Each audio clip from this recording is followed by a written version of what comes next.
Dan pemirsa, Anda masih bersama kami di Editorial Media Indonesia, dan terkait dengan tema editorial kita pada pagi hari ini, kami juga akan membahasnya bersama dengan pengamat politik Jayadi Hanan yang sudah tersambung melalui sambungan telepon. Selamat pagi Mas Jayadi.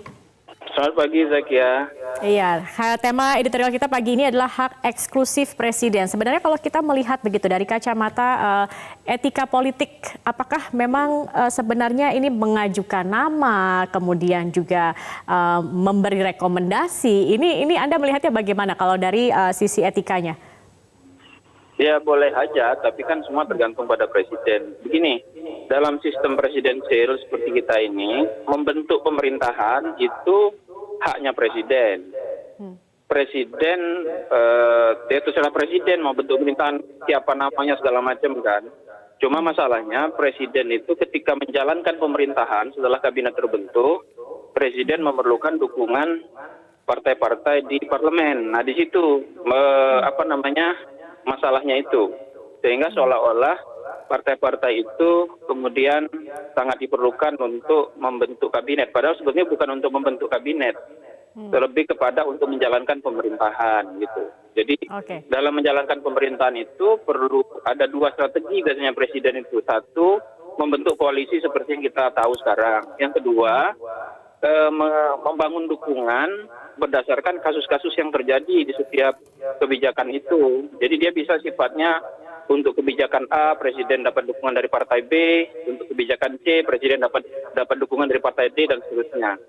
Sehingga kalau dikaitkan dengan pembentukan kabinet atau membentuk pemerintahan, ya benar kata Anda tadi, itu hak prerogatif kalau istilah umumnya presiden, terserah presiden gitu.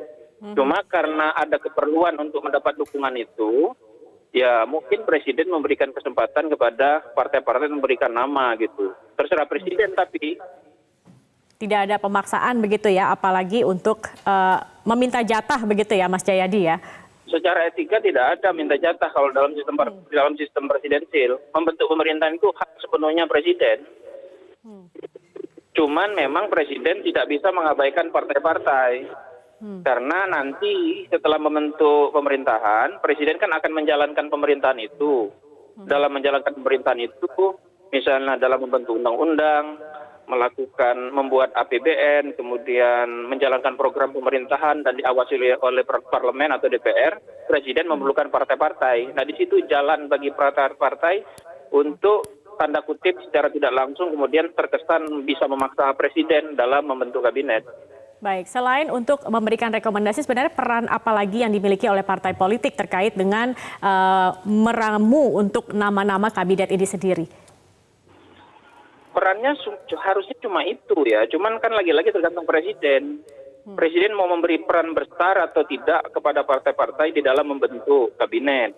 Apakah misalnya presiden sepenuhnya bermusyawarah dengan partai-partai itu, lalu saling berbagi jatah, misalnya yang besar partainya dapat jumlah kursi banyak, yang kecil partainya dapat kecil dan dapat sedikit dan sebagainya. Sekali lagi itu semua tergantung kepada leadership atau kepemimpinan macam apa yang ingin dijalankan oleh seorang presiden, dan itu tergantung kepada apa yang ingin dia capai kan nanti selama 5 tahun ke depan. Baik, ya, kemudian juga ada pertanyaan bahwa kalau memang hak eksklusif begitu ya, artinya publik juga tidak bisa melihat, menelusuri profil mereka seperti apa, kemudian tidak ada check and balances, ini juga tidak apa-apa begitu artinya ya? Ya tidak bisa begitu, kita kan sistemnya demokrasi, memang itu hak prerogatif presiden, tapi presiden pertama perlu mendapat dukungan partai kan, yang kedua presiden itu perlu mendapat dukungan publik nanti, kalau publiknya marah bagaimana? Jadi akan sulit bagi presiden untuk menjalankan pemerintahan juga. Karena itu transparansi perlu, kabinet yang diisi oleh orang-orang yang profesional, artinya yang memiliki kapabilitas dan integritas sangat penting. Karena tanpa itu semua, kan agenda-agenda presiden tidak bisa punya pengaruh kepada rakyat gitu. Kan ujung dari pemerintahan itu kan ada pengaruhnya kepada rakyat. Ada responsivitas dari pemerintah atau negara terhadap masalah-masalah yang berkembang di masyarakat. Gitu. Ya, Mas Jayadi? Oke, baik. Baik, terima kasih Mas Jayadi sudah bergabung bersama kami dalam editorial Media Indonesia. Bang Kohar, tadi kita sudah mendengarkan sedikit, memang ini sudah menjadi hak eksklusif begitu. Iya. Dan kalau ada partai-partai yang saat ini mengajukan nama, bahkan kalau Iya. kita lihat secara etika dan ketatanegaraan, mengajukannya tidak tanggung-tanggung, banyak begitu ya. Iya. Ini selama memang tidak memaksakan sebenarnya tidak apa-apa. Tapi kita Iya. kan ini melihat juga secara etika dan kita biarkan Presiden memilih siapa pembantunya yang dirasa memang tepat begitu. Ya memang tidak memaksakan, tetapi kan memang dalam negosiasi politik orang kadang-kadang membacanya lain. Kadang-kadang begini, oke, kalau kamu tidak memilih sesuai dengan apa yang saya rekomendasikan, maka ya tahu sendiri nanti di ujung kami tidak akan lagi mendukung. Sementara Presiden kan butuh untuk dukungan, ya, dukungan partai-partai politik di parlemen. Ketika ingin memuluskan tadi dikatakan undang-undang. Ya. Apakah itu undang-undang yang terkait dengan beberapa aturan maupun undang-undang APBN yang setiap tahun dia harus diajukan. Sebab apa? Kalau dia tidak disetujui oleh parlemen, maka ya eksekutif akan rugi, pemerintah akan rugi karena akan memberlakukan APBN yang lama gitu kan. Meskipun ada jalan keluarnya, tetapi progres dari pembangunan itu akan susah untuk dicapai karena menggunakan standar APBN yang lama. Ya. Sementara situasinya sudah berbeda. Nah, tetapi begini, Zakia, partai-partai politik harus sadar bahwa jumlah portofolio menteri itu terbatas. Ya. Undang-Undang Nomor 39 tahun 2008 tentang Kementerian Negara itu sudah mengunci bahwa jumlah menteri itu maksimal 34. Ya. Tidak boleh lebih dari itu. Kurang boleh, tapi tidak boleh lebih dari itu. Nah, ini menteri ya, yang menteri negara. Pejabat setingkat menteri boleh, wakil menteri boleh, dimungkinkan. Jadi di pasal 15 undang-undang tersebut itu sudah dikunci, tidak boleh lebih dari itu. Tapi kesadaran parpol ini sendiri bagaimana Anda melihatnya saat ini? Nah, Bang Kohar? partai-partai politik sebetulnya ya wajar apa yang dimainkan oleh partai politik sekarang ini kan sebetulnya kan negosiasi. Negosiasi politik. Jadi tidak ada negosiasi misalnya ya sudahlah saya minta 3 saja. Nanti kalau minta 3 dikasih 1 bagaimana nanti marah. Dia berharap kan partai berharap boleh misalnya mengajukan 10, minta 10. Ya kalau dipilih kemudian 10, dipilih 3 kan ya lumayan, dipilih 2 kan juga lumayan. Tetapi mestinya secara etika, secara fatsun politik, ruang eksklusivitas presiden untuk menentukan sendiri kabinetnya itu harus diberikan. Saran boleh, tetapi juga dengan saran yang sesuai dengan etika. Ada banyak mengatakan bahwa secara etis menyebut jumlah, menyodor-nyodorkan nama, mematut-matut diri itu sebuah etika yang buruk. Nah, karena itu mestinya tidak dilakukan oleh partai-partai politik. Jadi berpolitiklah secara bermartabat, berpolitiklah secara beradab dengan menjunjung etika. Tapi kan kalau kita sudah mendukung begitu ataupun juga sudah memberikan dukungan selama ini, boleh dong minta jatahnya begitu, Bang Kohar? Iya, secara prinsip bahwa hal-hal seperti itu kan sebetulnya sudah lazim. Presiden sudah tidak usah dipaksa, tidak usah dibujuk-bujuk, dia pasti akan membutuhkan dukungan partai politik dan pasti akan memakai jasa partai politik. Kan di partai politik kan juga ada kader-kader yang bagus, kader-kader yang profesional. Nah, karena itu bagi partai politik ketimbang dia misalnya menghitung sekian kursi, mending siapkan saja siapa nama yang paling bagus dari partai politik tersebut yang kemungkinan dia menjadi eksekutor yang ulung, orangnya juga sangat inovatif, responsif gitu kan, cepat untuk ya siap-siap saja kalau kemudian nanti presiden membutuhkan gitu. Oke, selama calon yang diajukan memang kompeten begitu ya, sesuai dengan kriteria yang dicari. Betul. Apalagi saat ini Jokowi juga menginginkan kabinet kerja yang lebih lagi begitu dari sisi lebih lagi bekerjanya. dari yang sekarang capaian sekarang. Tetapi biasanya prosedurnya begitu ketika presiden ingin menentukan dan menggunakan hak eksklusifnya untuk menentukan siapa menterinya begitu. Ini ada tidak prosedur-prosedur yang dilakukan, mengumpulkan partai kemudian apa saja biasanya yang dilakukan?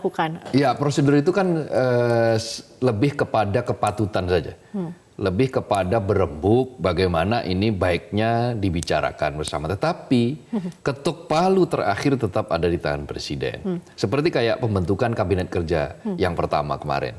Presiden membuat jalur dengan menyetorkan nama dulu ke KPK untuk dilihat apakah nama-nama itu mengandung unsur-unsur terkait dengan dugaan korupsi atau tidak, atau perbuatan-perbuatan yang berpotensi untuk menimbulkan korupsi di kemudian hari atau tidak. Nah, tapi itu juga sekali lagi hak eksklusif presiden. Sebetulnya tidak perlu presiden seperti itu, misalnya dia mengajukan KPK, kemudian KPK menyatakan ini, lalu kemudian presiden tidak jadi hanya gara-gara dari KPK, ya itu dalam ketatanegaraan kita tidak dikenal, tidak lazim, meskipun boleh-boleh saja. Oke, baik. Bang Kohar, nanti kita akan lanjutkan kembali, dan juga pemirsa, bagi Anda yang ingin berkomentar, kami masih membuka ruang untuk Anda. Anda bisa menghubungi kami di nomor telepon 02158399100 atau mention akun Twitter kami di @mediaindonesia. Kami akan kembali sesaat lagi, tetap bersama kami.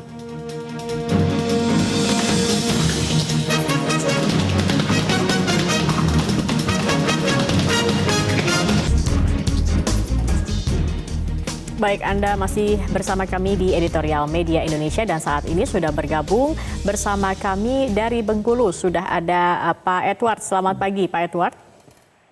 Selamat pagi, Metro. Selamat pagi, Bung Kohar. Selamat pagi, Mbak Rita. Baik, selamat pagi. Bagaimana ini terkait dengan editorial kita, hak eksklusif presiden untuk menentukan sendiri siapa yang menjadi bawahannya, Pak Edward?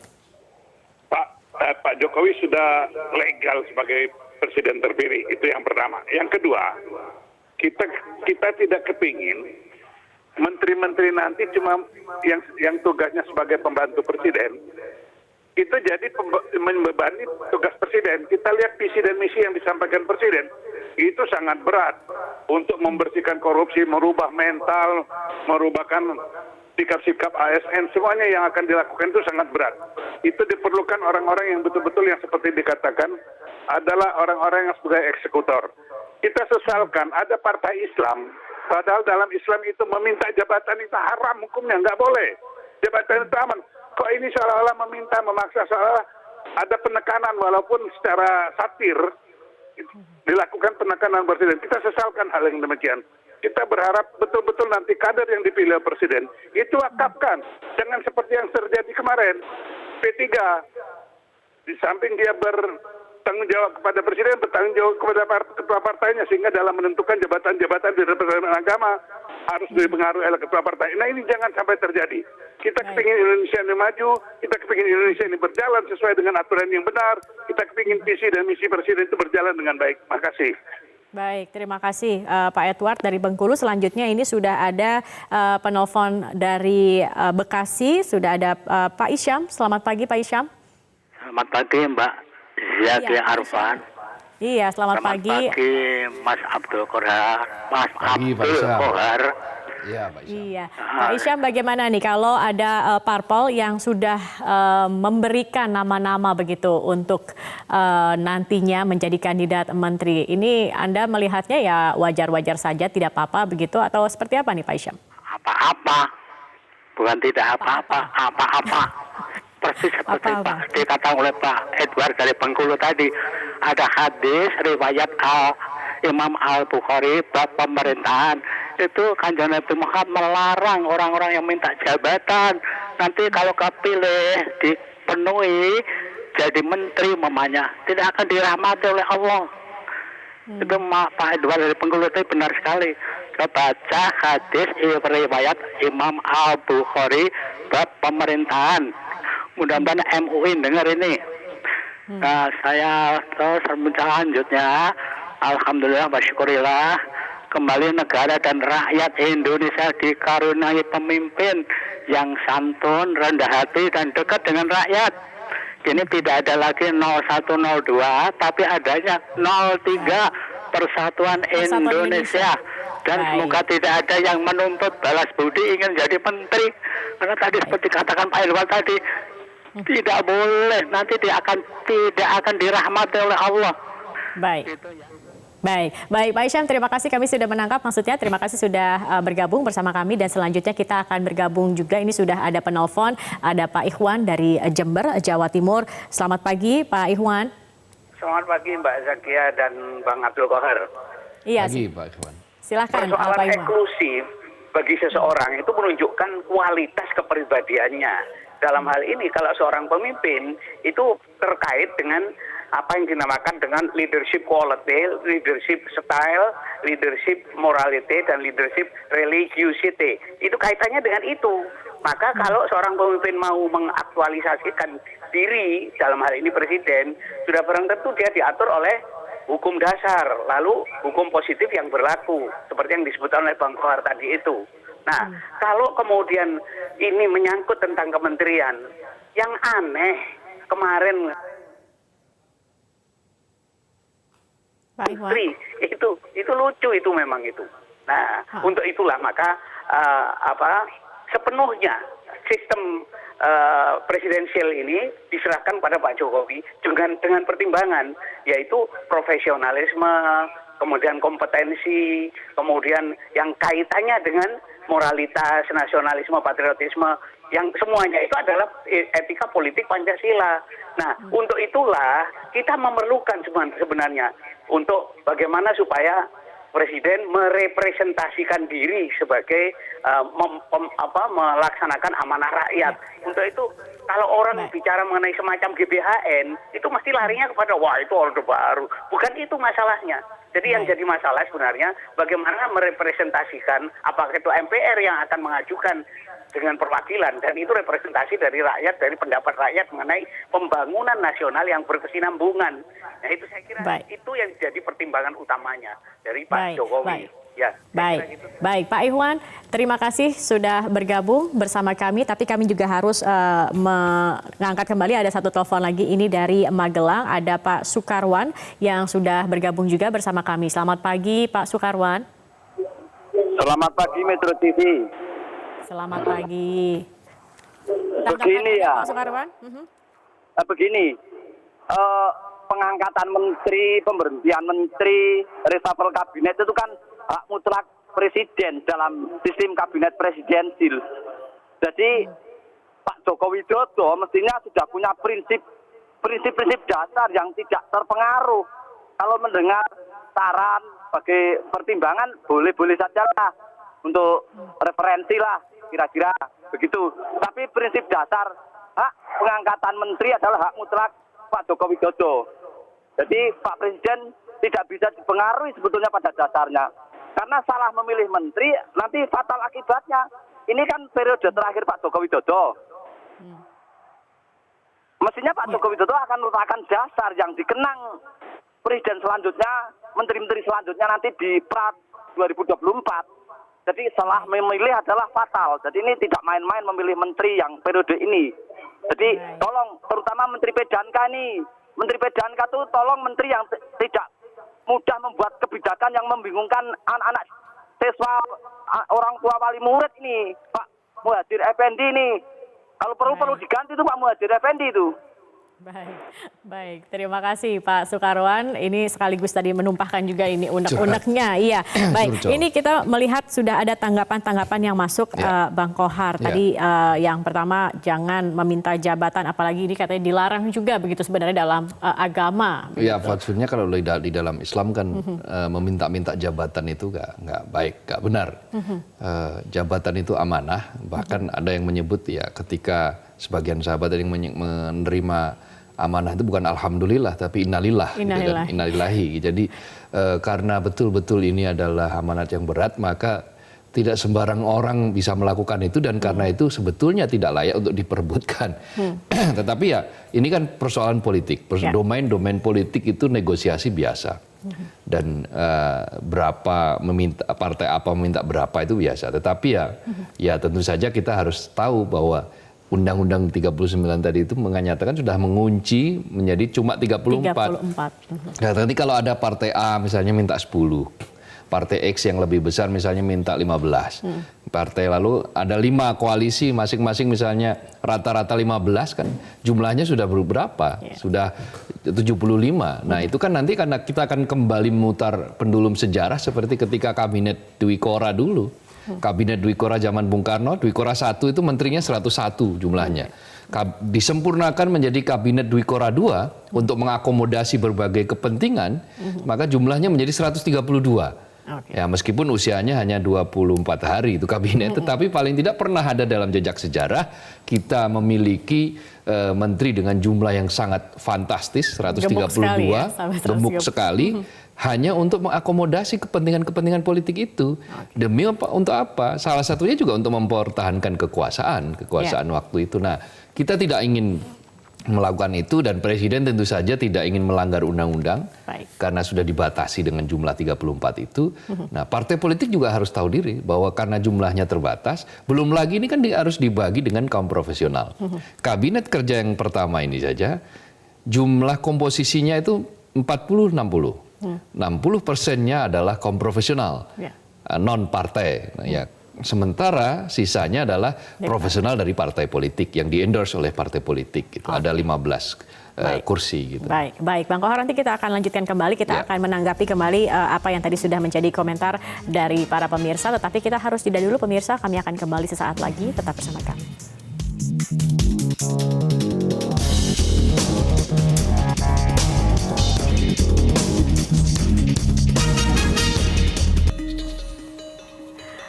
Baik pemirsa, terima kasih Anda masih bersama kami di Editorial Media Indonesia. Kami akan kembali menjawab tadi komentar-komentar dari para penelpon yang sudah bergabung bersama kami. Tadi juga ada dari Bekasi Pak Isyam. Dia juga sebenarnya setuju dengan apa yang dikatakan Pak Edward begitu kan. Jangan menjual jangan meminta jabatan, dan tadi juga mengatakan Presiden terpilih Jokowi tidak perlu balas budi lagi begitu. Iya, betul bahwa politik balas budi di manapun ya tidak akan menyisakan sesuatu yang baik, bahkan dia akan menjadi duri di dalam daging, dia akan menjadi kerikil di dalam sepatu yang mengganggu. Kenapa? Karena politik balas budi itu kan kadang-kadang akhirnya menurunkan standar-standar, kualitas-kualitas yang mestinya bisa dicapai menjadi tidak bisa dicapai. Nah, karena itu bagi partai-partai politik terutama, maka siapkanlah kalau memang suatu saat Presiden itu membutuhkan kader partai politik, maka siapkan kader yang memang betul-betul dia profesional, kader yang responsif, yang bisa menjawab tantangan visi misi yang disampaikan oleh Presiden tempo hari, kader yang bisa inovatif, yang merespon situasi perubahan yang sangat cepat, yang tidak terduga, seringkali tidak terduga. Berkali-kali kan Presiden mengatakan sekarang itu artificial intelligence, Internet of Things, dan seterusnya, big data, yang semuanya membutuhkan respons yang tidak business as usual, bukan respon yang biasa-biasa saja, tetapi respon yang luar biasa. Tidak ada lagi zona nyaman, kan kata Presiden gitu. Karena itu kan eksekutor, menteri yang pola seperti eksekutor, yang responsif, yang responnya sangat besar, yang dia punya daya dobrak, inovasi-inovasi. Visi tetap dalam koridor visinya Presiden. Karena tidak ada visi misi menteri yang tidak ada. Visi misi adalah visi misi Presiden. Tetapi inovasi, cara untuk mencapai visi misi itu sangat dimungkinkan. Nah, itu yang harus ada nanti pada Kabinet Kerja Jilid Kedua. Nah, kriteria-kriteria seperti ini, orangnya seperti apa, ya partai politik bisa menyediakan itu.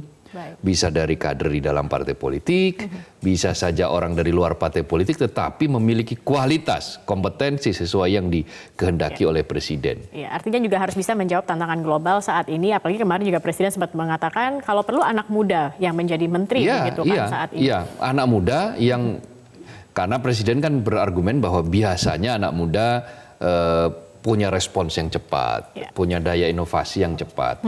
Tapi juga muda bukan sembarang muda. Muda yang tadi itu memenuhi kriteria-kriteria itu. Dia punya eksekusi yang cepat tapi tepat.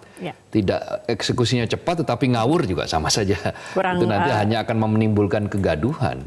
Dan menimbulkan keriuhan yang luar biasa. Gitu. Iya, tadi artinya jangan hanya mengajukan, meminta, tetapi juga beri dong Presiden pilihan yang memang berkualitas. Gitu ya. Iya, betul. Oke, kalau ini juga dikatakan ada yang bilang jangan terpengaruh Pak Jokowi, jangan salah memilih begitu. Dan juga kualitas dari pilihan Presiden ini akan memperlihatkan bagaimana kualitas dari leadership-nya sebagai seorang Presiden. Iya, betul. Nah, karena itu cara Presiden memilih kan juga akan dibaca oleh masyarakat. mengapa memilih ini, mengapa memilih itu, mengapa milih X, Y, itu juga Presiden punya pertimbangan, tetapi masyarakat juga punya harapan. Nah, karena itu mendekatkan antara apa yang ideal dengan yang diharapkan oleh masyarakat dengan apa yang misalnya stok yang tersedia, itu juga harus membutuhkan pertimbangan yang matang juga. Karena itu juga harus dimiliki oleh Presiden. Intinya beri ruang pada Presiden untuk menggunakan hak eksklusifnya. Beri ruang kepada Presiden untuk menggunakan hak prerogatifnya. Silahkan menyodorkan nama, silahkan membuat kriteria, tetapi jangan tekan Presiden. Itu yang penting. Baik. Artinya jangan juga memaksakan. Berilah rekomendasi siapa calon-calon dari kandidat mereka yang sesuai dengan kriteria dan apa yang diinginkan oleh Presiden terpilih Jokowi ini bisa menjawab tantangan dan visi misi. Visi misi yang kemarin disampaikan dalam pidato. Terima kasih anggota Dewan Redaksi Media Group Bang Abdul Qohar sudah bergabung bersama kami di hari ini. Dan pemirsa, Presiden dalam menyusun kabinet boleh dan harus terbuka menerima berbagai usul dan saran dari berbagai kalangan. Yang tidak boleh adalah ikut campur tangan alias merecoki dalam penyusunan kabinet. Karena itu adalah hak eksklusif Presiden. Presiden juga sebaiknya tidak menggadang-gadang di ruang publik nama tertentu yang cocok menjadi menteri. Saya Zaki Arfan mengucapkan terima kasih atas kebersamaan Anda. Selamat pagi, sampai jumpa.